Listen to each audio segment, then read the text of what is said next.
Bydd o'n testyn o'r Efengyl yn ôl Matthew, y 12fed benod ac adnod 21. Matthew, penod 12 ac adnod 21.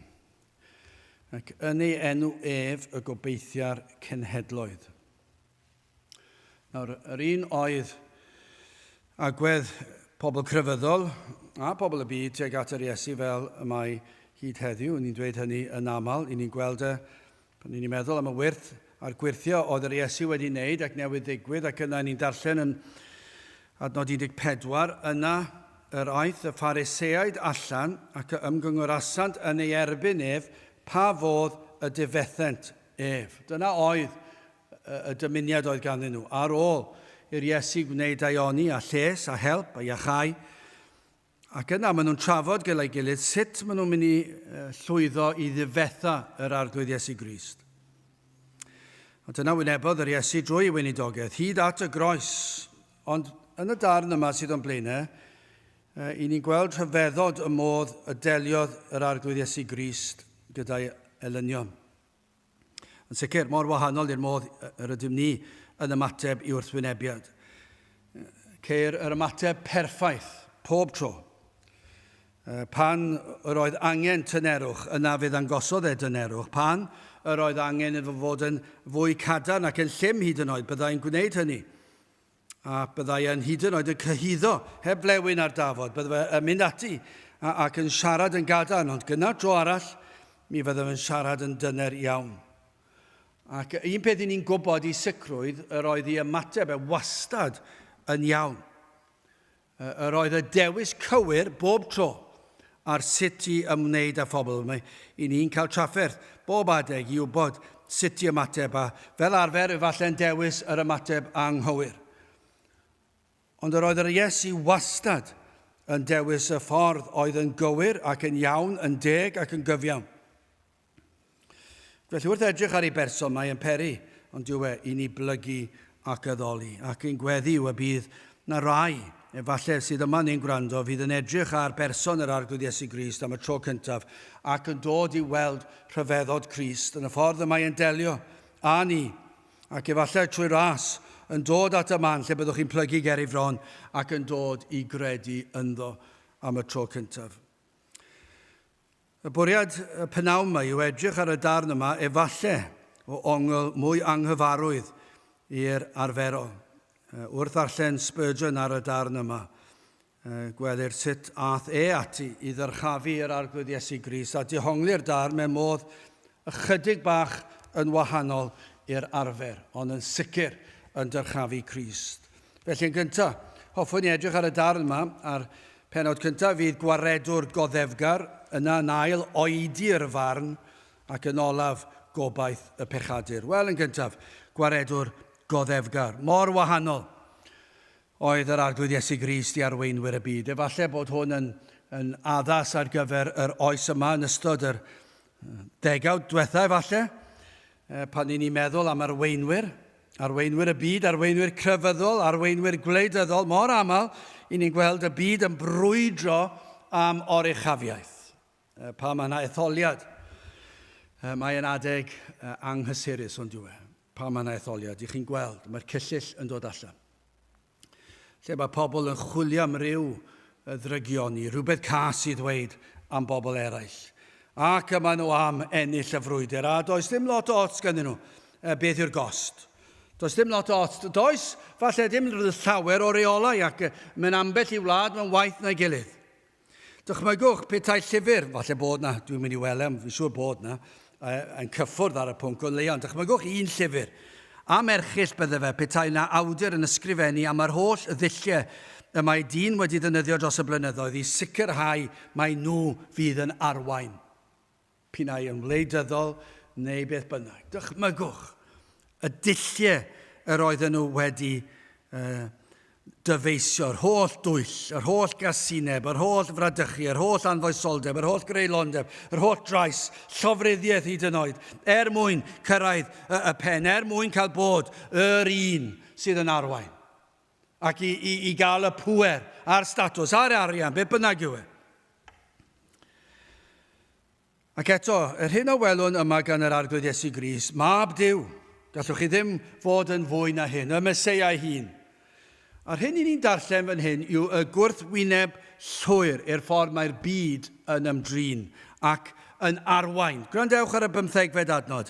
A'r Iesu gan wybod, nawr mae'n gwybod beth maen nhw'n mynd i wneud, a giliodd oddi yno a thorfeidd lawer a'i canlynasant ef ac efe a'i hychad hwynt oll.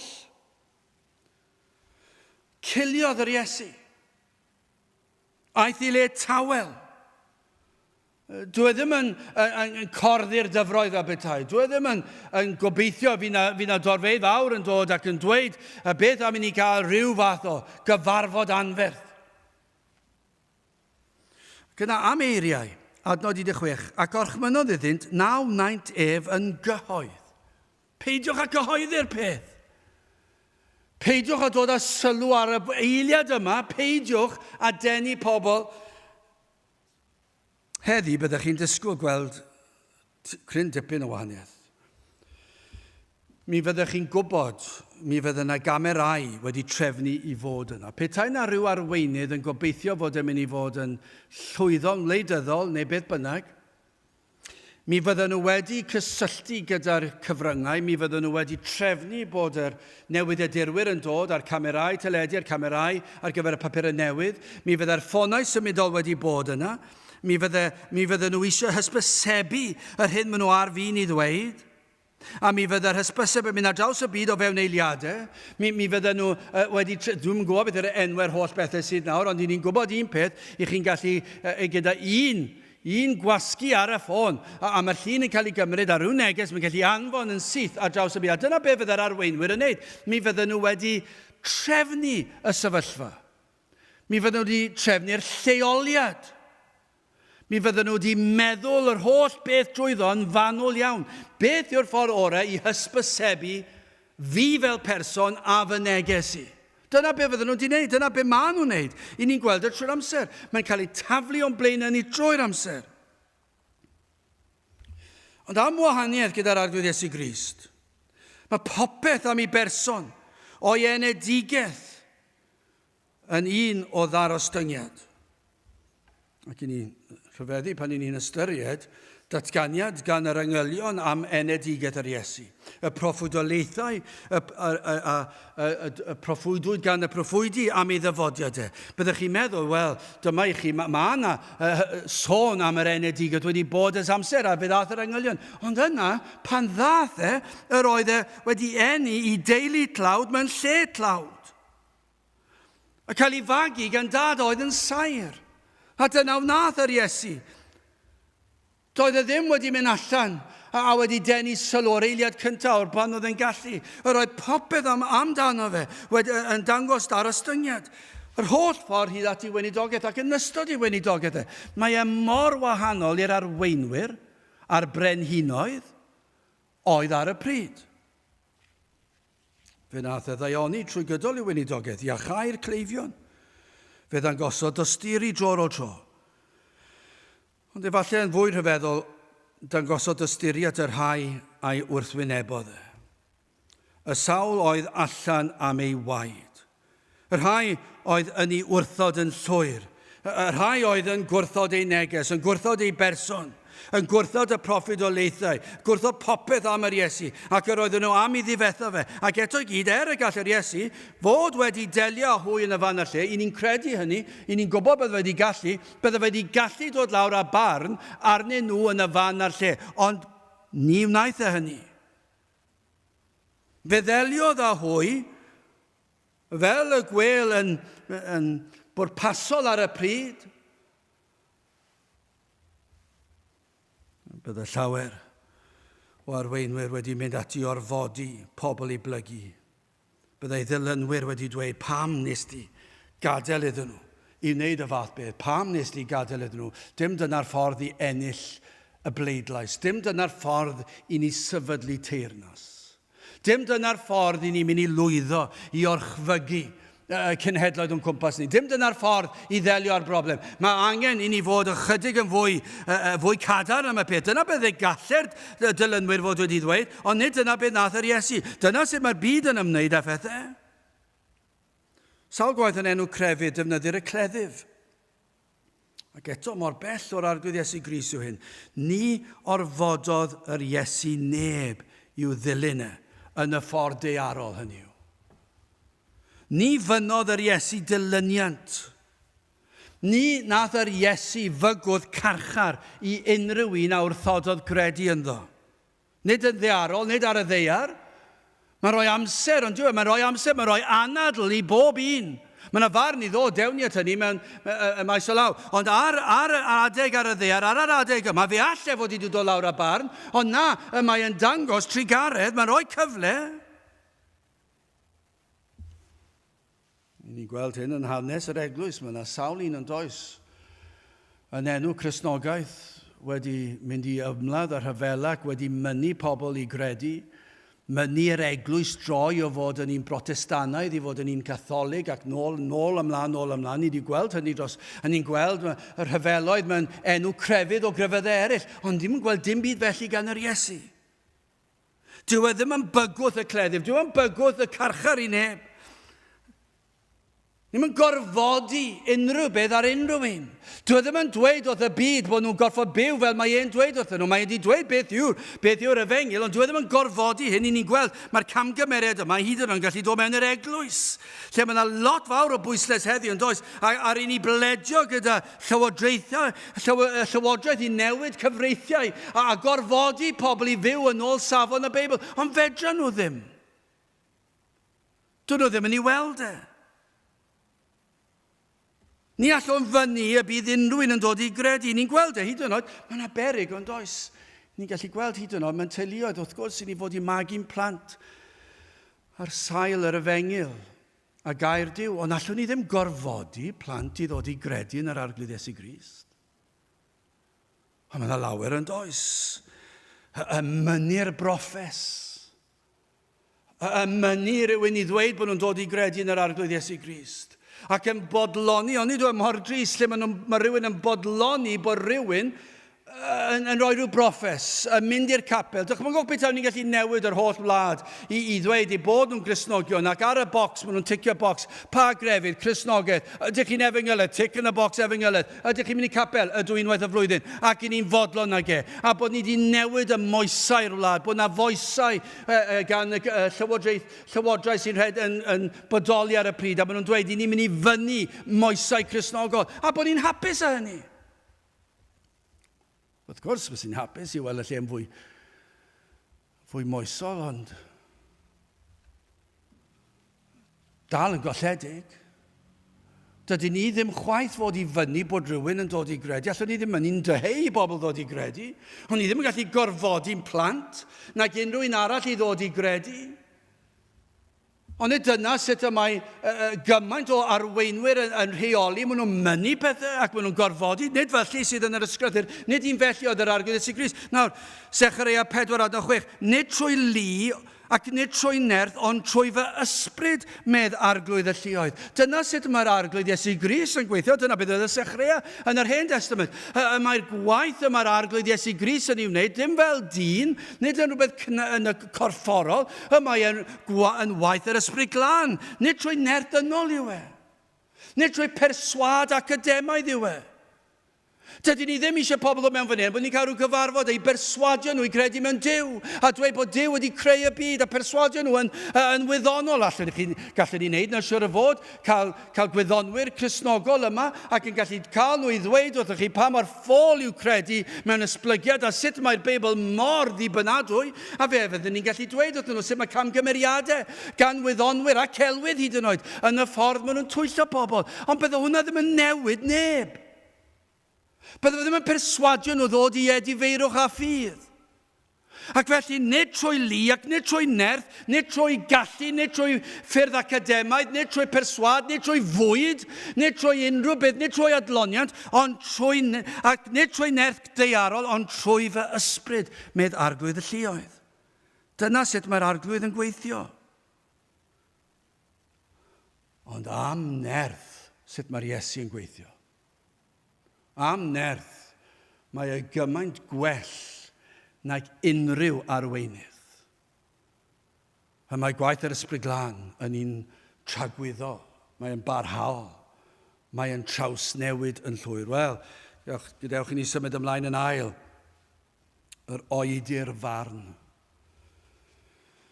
Mae'n swnio'n rhyfedd, a dyma lle mae yna wahaniaeth. I ni sôn am adnod lle mae llawer wastad yn defnyddio i falle gyfiawnhau lle dydyn ni ddim fod i sefyll, a ddim fod i fod yn gadar. Dwi'n yn gwybod sut ni'n gallu gwneud hynny chwaith, achos mae'r ysgrythyr yn glir, mae'r Iesu'n glir, mae'n gadar na rhai adegau, mae'n gallu fod yn llym ar adegau eraill, ac yna mae'n gallu bod yn dyner. A mae'r adnod yma, fel bethau'n gweiddi mas, rhyw dynerwch, ond gwrandewch, na i ddarllen adnod 17 tuag at adnod 20. Fel y cyflawnyd yr hyn a ddywedasid trwy Eseas y proffwyd gan ddywedyd, wele fy ngwasanaethwr, yr hwn a ddywysais, fy nwylid, yn yr hwn y mae fy enaid yn fodlon, gosoda fy ysbryd arno, ac efe a dreitha farn i'r cynhedloedd, nid ymryson efe, ac ni lefain, ac ni chliw neb ei lais ef yn yr rheolydd, corsen ysig nes tyr, a llun ymygu nes diffydd, hyd oni ddygo efe allan farn i fuddugoliaeth. Mae'n sôn am farn. Mae yna farn yn dod, ond mae e wedi oedi. Am waredwr goddefgar a thyner yw'r arglwydd Iesu Grist. Gellir dehongli hyn o'r ongl fe fydd barn sicr yn dod i'r diedifar. Mae sawl ffordd i gallu edrych ar dan ond beth am ni edrych o'r ongl yma heddi? Fe fydd na farn sicr yn ôl gair Duw i'r rhai sydd yn ddiedifar am eu pechodau. Fe ddawr y farn, ond mae yna oedi i'r farn. Gallai'r Iesu fod wedi barnu'r sawl oedd allan am ei waed. Fe allai fod wedi gwneud hynny. Y sawl oedd yn gwrthwynebu'r efengyl. Y sawl oedd am rwystro ei gynlluniau. Gall fod wedi delio o hwy yn y fan ar lle. Ac yn wir i ni'n credu hyn, mae yna adegau, ni'n gwybod pan yma yna'r rhai wedi gwrthwynebu gwaith yr efengyl, ac gwneud hynny'n ffyrnig iawn ac yn gwneud niwed. Mae'r arglwydd, i ni'n darllen hanesion lle mae e wedi dod, ac mae yna farn wedi dod, i ni'n darllen yn y Testament Newydd. Mae yna adegau, maen nhw'n bryn, ond mae yna adegau lle mae'r farn yn dechrau tar y ddear. Mae'r bywyd yn dod i ben, mae'r arglwydd yn dod â trealon ar eu traws nhw. Nawr, mae hwnna'n wir, ond falle nid yw'r mwyafrif. Ond beth sydd yn sicr i bob un sy'n ddiedifar, fe ddaw barn. Ond fan hyn beth i ni'n gweld, i'r rhai oedd allan am ei waedau, oedd am ei ddifetha fe, fe ddangosod Crist drigaredd a ffiti trostynt. Mae'n oddefgar. Yn sicr, gellir edrych ar y Phariseaid, fel mae'r adnod corsen ysig nes tyr, fel rhyw blanhigyn gwan sydd ar fi'n torri, ar fi'n syrthio. A llun yn mygu nes diffydd, fel fflam sydd pryn yna, chi ddim yn gallu weld e. A mae ar fi'n diffodd, chi wedi cael matchen do, a chi wedi cynnu fe, a chi eisiau fe i bara chydig bach mwy am y mynd. Ond chi gallu dim ond just gweld tipyn bach. Felly mae'n wan iawn. Chi ddim yn meddwl am y nerth fel y tanau sydd wedi bod ar y newyddion yn ddiweddar. Chi ddim yn meddwl am y fflamau mawr. Am rhywbeth bach pitw fel am, rhywbeth sydd wir yn edrych yn wan ac yn mynd i ddiflannu'n gloi. Ond gellir, ac yn sicr mae yna le i ni ddiffinio, y Phariseaid fel rhai gwan, fel corsen ysig, a llun yn mygu, fel fflam sydd bron wedi diflannu'n llwyr, fel rhai bregus iawn. Nawr, falle byddwch chi'n dadlen wahanol. Yn aml, ac i ni gallu deall hyn, ni'n cael ein temtio i ofni bygythiadau'r byd a gwrthwynebiad pobl crefyddol. Mae'n gallu bod yn brawychus iawn ar adegau. Maen nhw'n edrych mor bwerus. A mae'r niwed maen nhw'n gallu gwneud mor fawr. A gellir deall sut bydd yna rai braidd yn ofnus. Achos chi'n gweld nhw. Does dim ffordd i ni ennill y frwydr hon i chi meddwl. Maen nhw mor bwerus, maen nhw mor grac, maen nhw mor gadarn yn erbyn. A chi'n meddwl, mae'r ein mynd i wneud gymaint o niwed. Llywodraethau falle, chi'n meddwl, falle chi'n meddwl ar y lefel yna. A chi'n gweld yr arweinwyr yma, neu penderfyniadau, ac maen nhw'n edrych, maen nhw'n gwanhau'r eglwys. Ac chi'n meddwl, wel, mae'r ein mor gadarn, ond eto, mae clochtar nhw mor uchel. Eto, maen nhw mor wan, ond dydyn nhw. Maen nhw mor wan. Mae'n rhaid i ni deimlo dros dyn, does dim syniad ganddyn nhw Maen nhw wedi cyrraedd rhyw fan o statws efallai, neu rhai ni'n nabod yn bersonol, ac i ni'n goffod teimlo trieni drostyn. Falle mae'r rhain, mae fel y bwli ar y iard yn yr ysgol. Maen nhw'n edrych mor gryf, ond pan mae rhywun yn sefyll lan atyn nhw, dyn nhw ddim mor gryf wedyn. A'r rhai sy'n gwrthwynebu y Phariseiaid yma, y Sadwceaid, a rhai mor ffyrnig yn erbyn yr Iesu. Ond rhaid edrych ar nhw'n mor wan. Pan ddaw yr anadl ola, fe ddaw yr ymwybyddiaeth fod nhw'n golledig ac fydden nhw ddim mor uchel eu cloch wedyn. A pan fydden nhw'n dod ger bron Duw fel barnwr, fydden nhw'n sicr ddim yn uchel eu cloch wedyn. Ac i chi'n gweld nhw ar ei gwely angau, fydd na lawer yn nhw'n ofni, ddim yn gwybod pa le allan nhw droi, maen nhw'n llawn ofnau tragwyddoldeb, a falle'r ymwybyddiaeth bod tragwyddoldeb ar fi'n dod, ac i chi'n gweld y cryndod, a dyn nhw ddim o'r gryf nawr nagyn. Ond nhw'n edrych mor gryf, mor ffyrnig, yn cyhyddo chi, ac yn chwerthin am ein pennau ni, ac yn gwneud hwyl am ein pennau ni'n dod i oedfa a capel, a dim ond llon llaw o bobl, ac yn meddwl, edrychwch arnyn nhw, maen nhw mor bitw. Ond onid yna lle roedd yr Iesu'n gallu edrych arnyn nhw, ac yn gallu gweld rhain fel corsen ysig nesdir, fe ddylen calon yn ei dorri dros y byd. A'n gwrthwynebwyr. Maen nhw'n driennus. Maen nhw'n wan, maen nhw'n ddall. Dyn nhw'n deall dim byd ysbrydol. Dyn nhw ddim yn deall nac yn gweld eu pechod eu hunan. Nid ydynt yn ymwybodol o dragwyddoldeb. Does dim byd fwy gwan yna, a gallai ddim meddwl.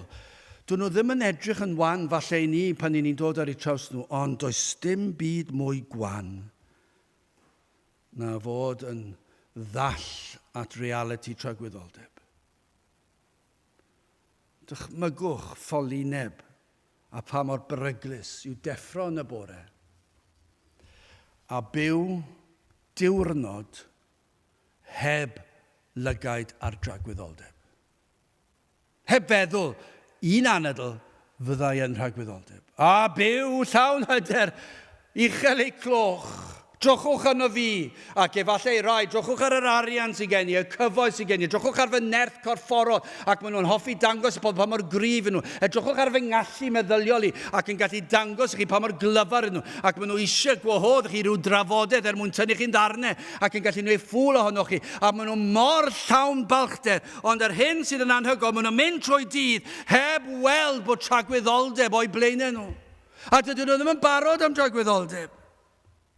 Byw i bleser am yr eiliad.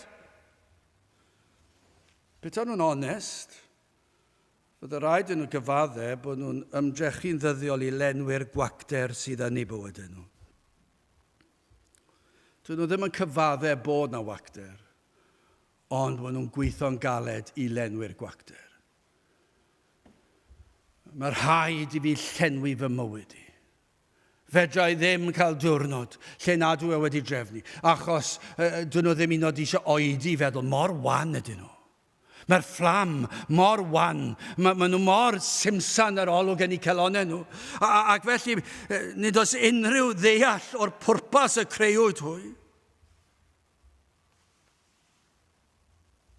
Yn gweld hyn yn yr unigolyn ac mewn arweinwyr gwledydd a llywodraethau.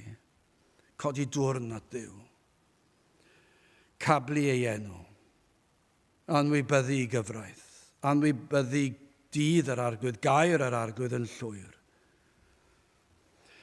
Ond beth i ni'n gwybod yw hwn, fe all Duw ei taro lawr yn syth. Fe all e dod â barn, ac y mae e'n gallu gwneud a wedi gwneud, ac mae'n gallu dod efo ar yr adeg y mae e'n dewis gwneud. Ond beth i ni'n gwybod yw hyn, mor aml mae'r arglwydd yn oedi. Mae'n delio ar unigolyn a gwledydd yn ei amser ac yn ei ffyrdd ef. Dyna beth ni'n gwybod. Ac mae e wastad yn iawn. I ni'n gwybod fe fydd yn delio a phechod a'r pechadur yn y farn. Ac felly'r unigolyn, fe ddaw dydd pan fydd yn y farn. Dyna beth mae gair Duw yn dysgu ni. Pan y bydd pawb yn atebol am bob un o'n gweithredoedd ac am ein perthynas ar arglwydd Iesu Grist, ac fe fydd pob un ohono ni'n atebol am y ffaith mae pechadur yw fy enw. Dyna beth ydw i. Wrth gwrs mae yna bechodau, ond ni'n pechu oherwydd mae pechadur ydw i.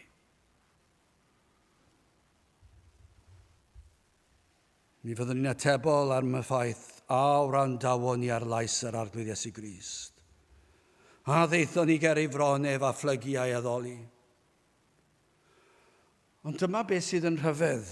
Tan y dydd pan y bydd atebolrwydd, yna fydd ail cyfle. Mae yna oedi.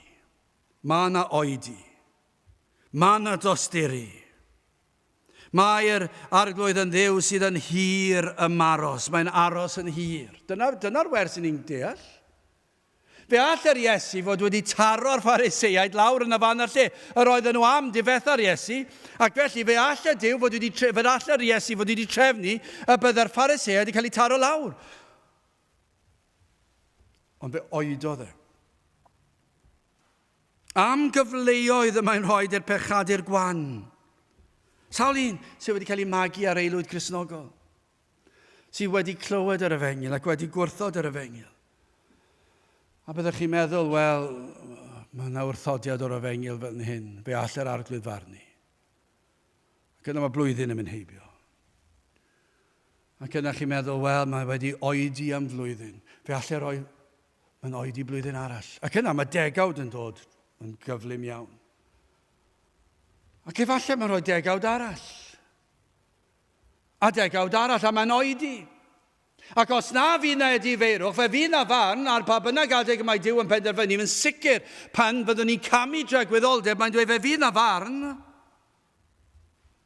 Ond mae'n oedi, mae'n rhoi cyfle ar ôl cyfle. Mae salwch yn dod ar ein traws ni. Am drigaredd gan yr arglwydd. Mae'n swnio'n rhyfedd ond diw e. Ond nid yw e'n swnio'n rhyfedd bod salwch yn gallu fod yn drigaredd. Ond mae'r salwch yn gallu fod yn drigaredd mwyn pwyntio yr pechadur at Grist. Edrycha tuag at Grist nawr. Mae'n gyfle i ti. Ti'n cael cyfle o salwch. Does dim damwain sydyn wedi dod ar dy draws ti. Ti'n cael salwch i ymbaratoi am dragwyddoldeb. Ond na, mae yna gymaint yn gwrthod hynny. Tristwch. Digwyddiadau yn y byd, ofnau, pob math o bethau. Falle, i rai, mae'n rhoi cyfleoedd i bobl. Mae'n dod â pobl ar eu traws nhw, Cristnogion ar eu traws nhw, atgofion o glywed yr efengyl. Ac yn sydyn o nunlle, mae'r atgof yn dod. Mae'n oedi. Mae'n rhoi cyfle arall i chi. Mae'n rhoi cyfle arall i chi. Tro ar ôl tro i ymateb i'r efengyl. Digwyddiadau rhagluniaethol. Arwyddion yw hyn o law yr arglwydd yn ymestyn, llaw a chibol. Mae'n oedi'r farn. Felly, beth newch chi? Sut ych chi mynd i ymateb i drigaredd yr arglwydd Iesu Grist? Mae'n rhyfeddol. Mae ymateb mor wahanol i bopeth ni'n gyfarwydd ag e. Yn sicr yr hyn i ni'n gweld ar y cyfryngau ac yr holl arweinwyr ac yn y blaen, ac mae mor wahanol, y ffordd y mae'r Iesu yn ymwneud â phobl, a phobl sydd yn ymosod ar, mae'n dangos trigaredd tro o tro. Mae'n oedi. Fe ddaw barn, ni ddim yn dweud bod e'n mynd i caniatáu pechod. Dim byd o'r fath. Mae wedi dweud hyn fan hyn. Corsen y signis tir, a llun yn mygu nes diffydd, hyd o'n i ddygo fe allan farn i fuddugoliaeth. Fe fydd natebol. Ond efallai nawr mae'n oedi. Mae'n rhoi cyfle i chi, wel, i orffen yn drydydd. Beth yw gobaith y pechadur? Wel, adnod 21. Ac yn ei enw ef y gobeithia'r cenhedloedd. Wel, gwan yw ein hymdrechion i ddyrchafu'r fath waredwr. Mae e'n amhosib, ond yw ein ymdrechu, ond ni'n dod mor fyr o beth ddylsyn ni'n neud i ddyrchafu'r arglwydd Iesu Grist. Ac mae angen nerth yr ysbryd glân yn does na i ddyrchafu un fel yr arglwydd Iesu Grist. Does dim geiriau, mae'r rhaid i'r ysbryd fod ar waith. I ni'n ceisio bod mor ffyddlon ag y gallwn ni air Duw, i ni'n ceisio peidio tynnu dim byd allan o air Duw a cyhoeddi'r holl o'r hyn, o'r athrawes sydd yng Ngaerdyw, a dyrchafu'r mab Duw, y Meseia, yr arglwydd Iesu Grist gymaint ni'n gallu, ond ni'n gwybod hyn, dim ond yr ysbryd glân sydd yn gallu arwain enad i weld gwir hyfeddod yr un a ddaeth o'r nef i'n byd ni. I weld y fath gadernid a thynerwch mewn un. Cawn y darlun mwyaf o dynerwch a goddef garwch. Efallai, nid yn unig yn ei weinidogaeth, yn sicr yn y ffordd oedd yn delio ar torfeidd, yn y ffordd oedd yn delio gyda'r disgyblion, yn y ffordd oedd yn delio gyda'r Phariseiaid ambell waith, oedd yn llym gyda nhw tro arall, oedd yn drigarog wrthyn nhw ac yn dyner. Ond y darlun mwyaf o dynerwch a welwch chi, a thrigaredd a goddefgarwch, yw pan croeshoeliwyd yr arglwydd Iesu Grist ar fryn Calfaria. Does dim darlun gwell nag oes. Fe all yr Iesu.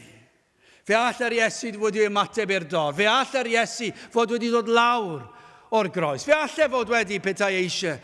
Fe all fod wedi dod â barn ar y rhai oedd yn taro'r hoelion yn ei lawe. Fe all fod wedi rhwystro nhw. Fe all eu bywydau nhw wedi dod i ben yn y fan ar lle. Fe all yr arweinwyr Iddewig oedd yn mynnu cael croeshoeliad o'r Iesu. Fe all fod wedi tywelu nhw, fod wedi rhwystro nhw, rhag dod at y fan lle byddai'r Iesu'n cael ei groeshoelio. Fe all fod wedi rhwystro'r milwyr. Fe all fod wedi rhwystro'r goron o ddrain, fod wedi cael ei roi ar ei benne, achos mae e'n dduw. Fe all fod wedi gwneud hyn i gyd, ond ni wnaeth hynny. Ni wnaeth farnu'r bobl yn y fan ar lle. Roedd yn aros, roedd yn oedi. Dyna chi drigaredd. Fe ath yr Iesu fel oen i'r lladdfa. Ni agorodd ei enau a dadle ei achos. Fe alle wedi dweud, mae hwn yn ofnadw. Mae hwn yn anghyfreithlon. Mae hwn yn dorri'r cyfraith. Mae hwn yn anheg, yn anghyfiawn. I chi'n lladd un sydd yn berffaith. Un sydd yn fab i ddim. Fe alle wedi dadle pob math o bethau. Ond roedd e'n dawel. Roedd e fel oen i'r lladdfa. Ni agorodd ei enau i ddadlu achos. Ac un o'r resymau am hynny oedd, roedd rhaid iddo fe cael ei ladd. Achos ei dad oedd wedi trefnu y drindod a drefnwyd y byddai'r Iesu mynd i'r groes. Felly yn sicr doedd e ddim yn mynd i ddadle. Achos i'r pwrpas yma daeth e. Ond fwy na hynny, fe alle fod wedi dweud, dyma'r pwrpas. A fe wedi gallu cyfynhau na nath e ddim byd o'r fath. Aeth yn dawel. Ni ymatebodd iddynt. Ac yno ar y groes, rhoddwyd arno ef ein pechodau ni, ein holl beiau ni. Gosodwyd ar yr arglwydd Iesu Grist ein heuogrwydd ni. Ac pan gymerodd arno ei hun, pechodau, ei holl blant, dychmygwch, mae'r peth yr rhy fawr, ond dweud mae'n bosib dychmygu'r peth. Dweud mae'n bosib i ni ddeall beth yw fy mhechodau i a'ch pechodau chi, fel unigolion. Petai chi yn gwasgaru fy mas. Yn aml, mae yna raglen ni'n gwylio sydd yn sôn am sydd trefnu tai pobl sydd wedi llenwi y tŷ gyda pob math o bethau. Ac yna, maen nhw'n mynd ar holl eiddo'r tŷ allan a mynd i rw sgubo'r anferth a rhoi popeth ar y llawr fel ar ben ei hunan. Bob llyfr, pob hosan, pob dilledyn, popeth. A mae'n llenwi'r lle. Nawr wrth gwrs, mi fydda fe'n llenwi'r lle achos chi'n rhoi bob llyfr mas, mae'n mynd i lenwi'r lle. Ac yn aml dwi'n meddwl pan dwi'n gweld y darlun yna, sgubo'r fawr yn llawn eiddo'r teulu. Ond chwa beth, pan ych chi'n dysgu gwers mathemateg yn yr ysgol, arwynebedd yw hwnna, mae arwyneb y llawr. Ond pan ych chi'n dysgu gwers cyfaint a chynhwysedd, chi'n sôn am yr holl le. A beth ych chi'n sôn ai am fy meiau i? Fel unigolyn nawr, mi fyddwch chi'n dechrau llenwi, beth chi'n rhestru yn unigol, pob un, mi fyddwch chi'n llenwi'r llawr yn reit gloi. Ond wedyn byddwch gyda chi haen arall, ac haen arall, ac haen arall, nes bod chi'n llenwi'r lle yma, a bydd eisiau mwy na'r lle yma i gael yr holl bechodau. So pan ych chi'n caniau am fy meiau i dioddefod yr arglwydd Iesu Grist, mae'n llenwi'r lle gyda'n beiau ni. Ond beth sy'n fwy na'r beiau a'r pechodau unigol yw'r ffaith mae pechadur ydw i. Ac un person yw hwnna. Ond pan oedd Iesu Grist i'r groes, rhoddwyd ar Iesu Grist beiau ei holl blant. Dyw e ddim yn bosib i ni ddeall pa mor erchyll a pa mor fawr yw'r peth. Rhoddwyd beiau a phechodau ac euogrwydd, ei holl blaent ar yr arglwydd Iesu Grist ar y groes. Ac yna bydd ddigwyddodd hyn, fe na Duw y tad roi gefn arno fe a roi cosb uffen, y cyfwerth ac uffen ar yr Iesu am bob pechadur. Dyna beth mae Beibl yn dysgu. Fe gymerodd Iesu Grist y gosb ac hyn yn wirfoddol am ddioddef. Ac nid agorodd ei enau. Nath e ddim cwyno. Ac o'r rhaid i hyn ddigwydd. Doedd dim ffordd arall i dalu'r pris am ein rhyddid ni. Mae pechod mor ddifrifol, mae Duw wedi dweud wrthon ni, rhaid oedd i Iesu Grist cael ei gosbi yn ein lle ni, rhaid delio â phechod, rhaid oedd ei dod o dywall i waed. Os bodloni gofynion y tad, roedd rhaid i'r Iesu, mab Duw, dim ond fe oedd yn gallu neud e, dim ond fe oedd yn gallu'n cynrychioli ni fel dyn, a dim ond fe oedd yn gallu byw yn berffaith, a dim ond fe oedd yn gallu dod fel Duw, oedd yn gallu delio ar fath erchylltra, a dyna be nath e. Llwyddodd yr Iesu yn y dasg a ddaeth i'w wneud. Ni'n gwybod i'r Iesu lwyddo, achos mae yna ffaith hanesyddol wedi profi atgyfododd yr Iesu o'r bedd ar y trydydd dydd. Petai e ddim wedi atgyfodi, byddwch chi'n gobeithio bod e wedi llwyddo. Ond fe brofwyd mai hwn oedd mab Duw. A fe brofodd e bod e wedi llwyddo. Y canlyniad hyn ar yr adeg yma yn yr ysglythyr oedd adnod 11 ac yn ei enw ef y gobeithiau'r cenhedloedd. Fe wnaethon rhai ymddiried yn enw yr arglwydd Iesu Grist. Dyna ein gobeith, dyna ein gweddi ni heddi. Y bydd na rhai yn dod at Grist. Mae dyna ble fydd eich gobaith, dyna ble fyddwch chi'n cael y gobaith sicr, dyna ble fydd eich ymddiriedauth lwyr. A byddwch chi'n dod at Grist, at un fel hwn, un oedd yn berffaith yn ei fywyd ar y ddaear, un oedd yn ymateb yn y ffordd cywir, bob tro. Doedd e ddim yn troi gefn ar bechod, yr oedd e'n oedi y farn am bellad, ond ddim yn troi cefn ar bechod, oedd e'n delio â phechod, oedd e'n delio ar unigolyn, oedd e'n llym, oedd e'n dyner, oedd e'n gariadus, oedd e'n hir am aros, oedd e'n bendant. Yr holl ffyrdd o ddelio â phobl, oedd e'n berffaith bob un tro. Ond un peth ni'n gweld fan hyn, mor aml yr oedi, y cyfle i chi ddod i gredu. Falle bod yna rai yn dweud eich bod wedi bod mor bell o'r Iesu. Falle byddwch chi'n dweud bod chi wedi troi cefn arno. Falle bydd yna rhai sy'n gwrando yn dweud bod chi wedi chwerthin am ei air e, ac yn gwrthod cadw ei ddydd, yn gwybod beth o'ch chi'n neud, yn gwybod mae yna lawer felly yn does, mae yna lawer felly sydd wedi cael ei magu, ac efallai wedi mynd mor bell a chwerthin ar y sul, ac yn meddwl dwi'n torri'r sabath a dwi'n mwynhau torri'r sabath. Falle mor bell yna. Ac efallai nawr yn dechrau dod i weld ffolineb eich ffyrdd. Felly dyma'r neges i chi. Yma'r Iesu yn un caredig. Mae'n un tyner, goddefgar. Mae'n un sydd yn delio â'r pechadur yn ei drigaredd. Mae'n ymestyn allan ei law a chibol i'r rhai sydd ddim yn heiddi, i'r rhai sydd wedi wrthod e. A tra bod na anadl yn eich ysgyfaint chi, tra bod chi'n yn fyw ac ar yr ddaear, mae yna obaith. Dyna'r neges. Dydyn ni ddim yn gwybod pan ych chi'n croes i'r linell, ond beth ni'n gwybod yw hyn. I ni'n gwybod os oes awydd yn eich enaid, yna mae yna gobaith. Rhai sydd wedi croes i'r llinell yw'r rhai dydyn nhw ddim hyd yn oed yn dyheu. Ond tra fod na ddeheuad, mae yna obaith. A mae'n un sydd yn hir am aros. Mae'n aros yn hir. Felly os oes awydd gan unrhyw un i ddod ato, dyma'r gobaith sicr, mae'n aros i chi ddod. Mae'n aros i chi ddod ato. Ac 'y ni'n gwybod hynny achos fe sydd wedi rhoi yr awydd ynoch chi yn y lle cyntaf. Dyna beth yw'r athrawiaeth ysgrythyr. Mae yn yr ysgrythyr, drwy gydol yr ysgrythyr. Dyna'r ddysgeidiaeth. Os oes awydd ynoch chi, fe sydd wedi rhoi yr awydd i chi. Ac os ych chi'n dod ato, does dim gwrthodiad. Mae e'n derbyn pob un, gan mai fe sydd wedi peri chi ddod ato yn y lle cyntaf. Am gysur, corsen y signis tyr, a llun yn myginus diffydd. Ond nid dyna yw darlun o'r pechadur, maen nhw mor wan. Falle'n uchel eu cloch, falle'n edrych yn bwerus, falle'n edrych yn llawn rhegfeydd.